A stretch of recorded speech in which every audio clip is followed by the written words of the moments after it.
poder para poder depender de Deus, poder para ser humilde quando for necessário, poder para se humilhar, poder para encarar aquilo que o diabo tem lançado contra a igreja do Senhor, autoridade sobre os demônios, sobre tudo que tiver, porque isso só é possível quando a unção está sobre a nossa vida. Eu acho muito interessante a situação vivida entre Davi e Saul, quando Saul estava perseguindo Davi, e todo mundo falou assim: olha, tem vários guerreiros com você aqui, por que a gente não arma uma cilada aí, mata Saul, e você já foi ungido como rei, você assume o lugar dele e pronto. Ele simplesmente olha para os seus guerreiros e fala assim: olha, eu jamais vou levantar a mão contra o ungido do Senhor. Davi sabia que se ele fizesse isso, a unção que estava sobre ele sairia, porque ele estava desagradando ao Senhor. Então deixa Deus fazer a obra, deixa Deus fazer a vontade dele. Nós precisamos simplesmente ser obedientes. Então nós precisamos entender isso. A unção, ela agrada a Deus. A unção, ela produz, a comunhão produz a unção divina nas nossas vidas. E a terceira lição que nós podemos aprender aqui está no versículo 3, a parte A. Diz assim: olha, é como o óleo, o orvalho de Hermon, quando desce sobre os montes de Sião. Eu não sei se os irmãos conhecem um pouquinho de geografia bíblica, mas o monte de Hermon, na realidade, é uma montanha gelada no inverno. E nessa montanha, dali nasce o Rio Jordão, que é tão famoso aí na história bíblica, né? Mas na época do calor, o Monte Hermon é uma montanha, ela deve ser gelada para ser um lugar tão árido, tão seco como qualquer um naquela região da Palestina. Só que durante o dia chega-se a fazer 45 graus. Isso é o calor do dia. E à noite, -1, -2, até -5. Para vocês verem a temperatura como que oscila.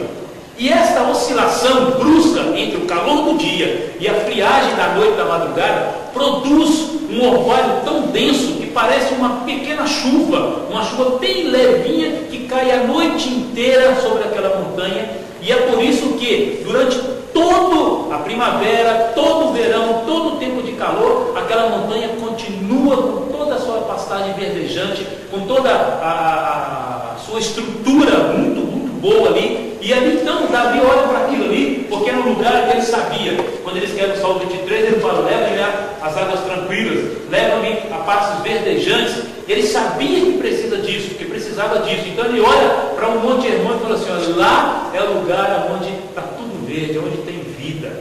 Então quando ele está orando aqui, cantando esse texto aqui, ele está pensando em sobrevivência.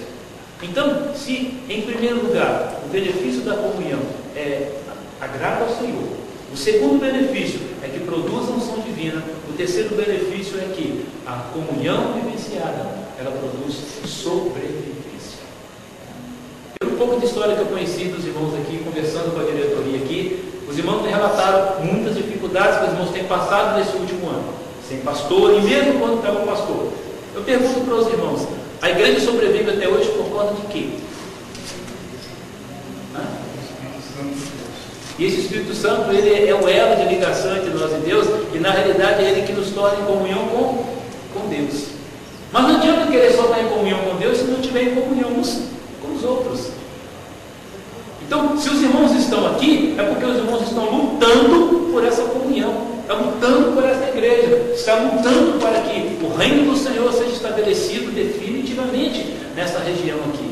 Então, a unção do Senhor, ela é muito boa, isso também agrada ao Senhor, mas também a comunhão, ela produz sobrevivência, porque no tempo de comunhão, meus irmãos, é onde nós adquirimos forças para poder vencer as grandes lutas do dia a dia.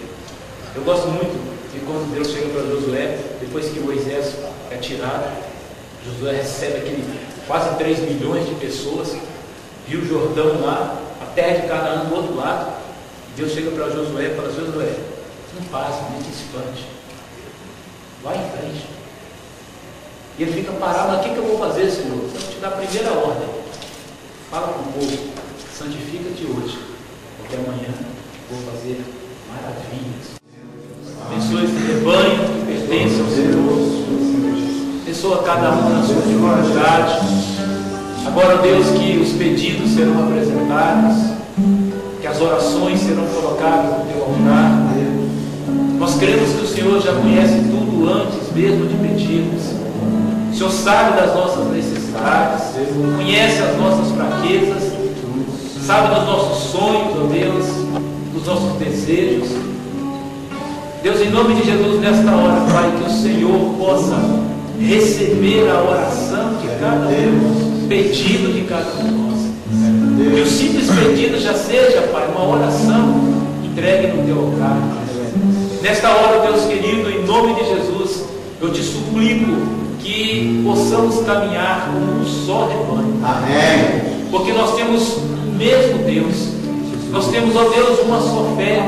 Porque há um só Senhor, um só batismo, o mesmo Espírito. E nós te louvamos porque existe somente um pastor. E ele se chama Jesus Cristo, o Senhor da igreja. Ah, Pai querido, em nome de Jesus, que o Senhor seja entronizado aqui na Igreja Batista Redentor.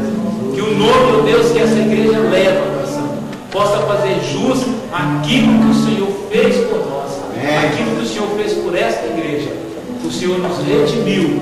O Senhor, ó Deus, nos apresentou diante de Deus pelo sacrifício na cruz. Amém. Por isso, ó Deus, em nome de Cristo, seja tu mesmo o sumo, o supremo pastor da tua igreja. Amém.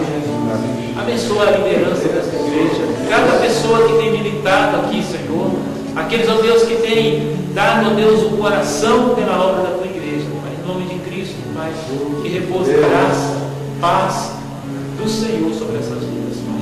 Dá sabedoria à liderança da tua igreja, Pai, e em nome de Jesus, contempla o teu povo a cada dia, com vidas sendo